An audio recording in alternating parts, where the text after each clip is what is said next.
welcome Chris Brown to the TEDxAtlanta stage.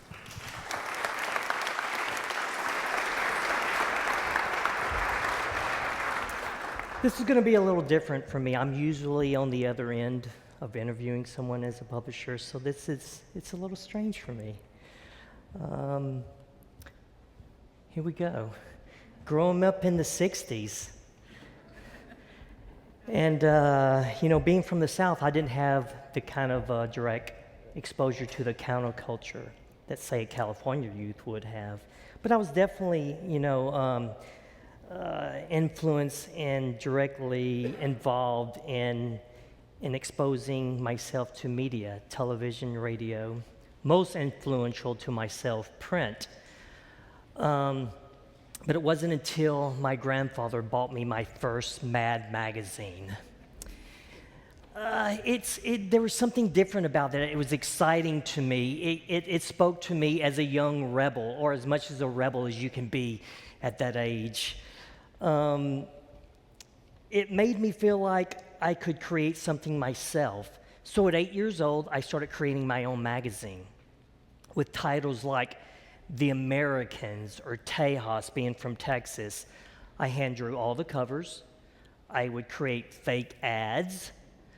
I would write about the people in and around the neighborhood to their disbelief. And I would take those 8.5 pieces of type and paper, staple them down the sides, and I'd sell them to neighborhood kids for 10 cents. And in those days, 10 cents bought a lot of gumballs. So after a while, the other kids started creating their own magazines. So we became like this little community of self-publishers, little entrepreneurs at 8 years old. But what we were really doing was just kind of creating something and being really proud of making something with our own hands, having fun doing it, and inspiring others, whether that's 10 years old or maybe even their parents may have snuck a peek at it at night, what they were looking at. Hopefully so. I then started kind of absorbing music magazines, Cream, Rolling Stone for the time. And although they definitely fueled my knowledge of music, they lacked a certain visual excitement for myself. Do you guys remember the Rolling Stones album Sticky Fingers? The one with the jeans on the front, with the working zipper. Andy Warhol, to me, that was exciting for the time, visually exciting. And then there was Paul McCartney's Ram album, came out in 1972. There was cut and paste black and white photos and hand-drawn little, almost childlike drawings from Paul himself. That felt real to me. It seemed like what I was creating at that time, really honest and authentic feeling. So let's flash forward about 20 years. At our local emporium, I walked in. On the shelves was this publication. It looked like a printed mistake had made it onto the shelf. Large format, oddly cropped photographs, great looking but weird fonts, completely running off the side of the page. The editorial content, you could hardly distinguish it from the advertising. That was Ray Gun Magazine. It was absolutely a complete cut and paste mess, and I loved it. It fueled something inside of me that really spoke to me. The creative art director at the time, surfer, rebel himself, much like myself, David Carson, he was responsible for producing Ray Gun. In the early years, David had almost complete freedom to what he wanted to create. And what he created was something for his friends, his community, that spoke to them personally, that they really, really related to. As a curator and storyteller today, I think there's a fine line between creating an ongoing dialogue between the past and the present, but also keeping somewhat of an open space for discovery. You know what I mean? When I began Refueled, it was never about money, and it still is not. It is an absolutely labor of love. But I was trying to create something that was about the folks that I knew, people that were doing really cool things in a really cool way, grabbing their American dream. And although I use today's technology fully to my advantage, I feel like curating is really my craft. Putting things together, sharing ideas, and editing those. Be that through a magazine, a blog, or even sitting at a dinner table and just discussing something with friends. From the very beginning of the publication, I knew I wanted to offer it in a way that as many folks could view it, download it, share it with their friends. I knew I could do that online. That's one of the wonderful things about, the advert of the web. The first 5 issues that I put together, they were more like just experiments for me, just trying to get what was out of my head, what I really wanted to share. And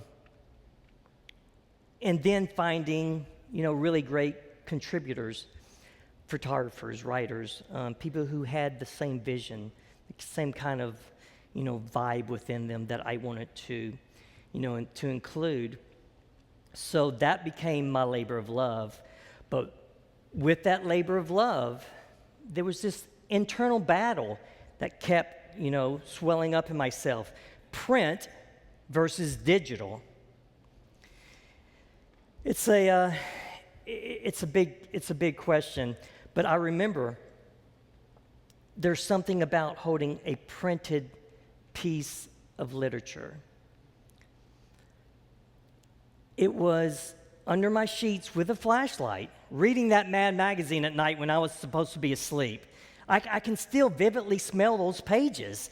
So there's just, you all agree, right? There's something about physically holding something. So the big question is, can a printed magazine exist within a free digital world? Absolutely. I think they need to. I don't want to see that go away. I only want to see more of that, but with not wanting to see that go away, I do not want to see the printed word on paper go away either.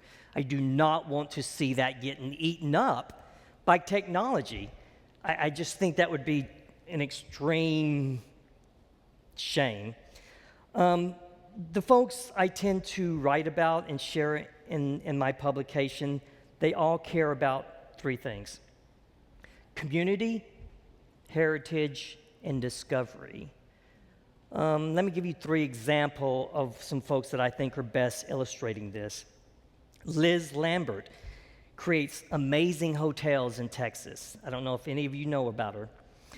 Hotel San Jose, Hotel St. Cecilia, Hotel Havana, and the creative campground in Marfa, Texas, my favorite, El Cosmico. Liz is a self-described hippie like myself and a personal muse to me personally. When she is creating properties, she not only creates properties that when people come to them, they experience one thing, she wants the community to experience something as well. She always keeps the community in mind when developing a new property. I go to Marfa to kind of decompress a lot and get very inspired. There is something, if you've never been out in West Texas, the sky, the openness, the light that truly, truly inspires you. And Liz gets that, and she continues it through all her properties. Another person that's doing this very well, Natalie Channing, founder and creative director for Alabama Channing. Natalie and I became really close friends about 3 years ago when my family spent the 4th of July with her family listening to amazing music, eating locally grown food, and drinking whiskey in Muscle Shoals, Alabama. Natalie employs women from the ages of 20 to 70 to help sew and construct her one-of-a-kind designs. Those ladies are former factory workers, ex-teachers, widows, stay-at-home moms. I think one of the coolest things about what she's doing, though, is those ladies will get together in a gathering, sit in a circle, and they will quilt. I love that Natalie is keeping alive that almost time-forgotten heritage, quilting, keeping that heritage alive and keeping it relative today. Also, as a curator, I feel like exploration and discovery is key. With a publication, and maybe with any project that you're working on, there always has to be a sense of discovery, something fresh to keep folks coming back and wanting to, be involved. Matt and Carrie Emerson, I love them, that you just met. They're doing a really great job of this, of discovery. If you drive by their little gas station in Nashville, there's no sign out front that says, "I'm a Gene and Willie." There's nothing that says denim blue jeans, although they create the most amazing blue jeans, some being what I'm wearing today, every day for a year now. Coming in nicely, I must add. There's no signs out front other than a large plus sign. Matt and Carrie simply wanted you to wander in to that gas station and discover what they were doing. That's a great example of community, heritage, and discovery. It truly, truly is. So I guess my point is, whatever your craft is, keep the heritage alive, keep doing it. Always keep exploring and discovering new things. Creating and contributing to a community is very, very important to me. I think also carrying on and expanding on the media that influenced me so much as a child.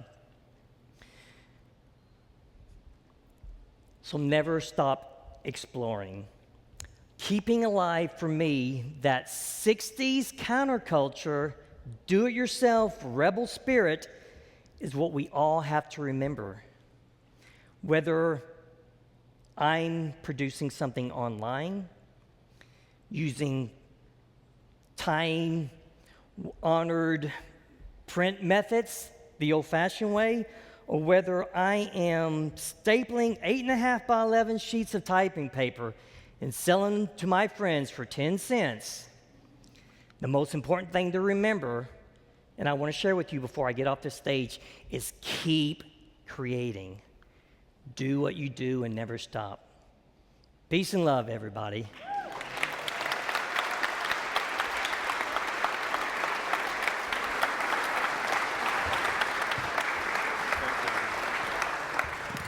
Thank you, Chris.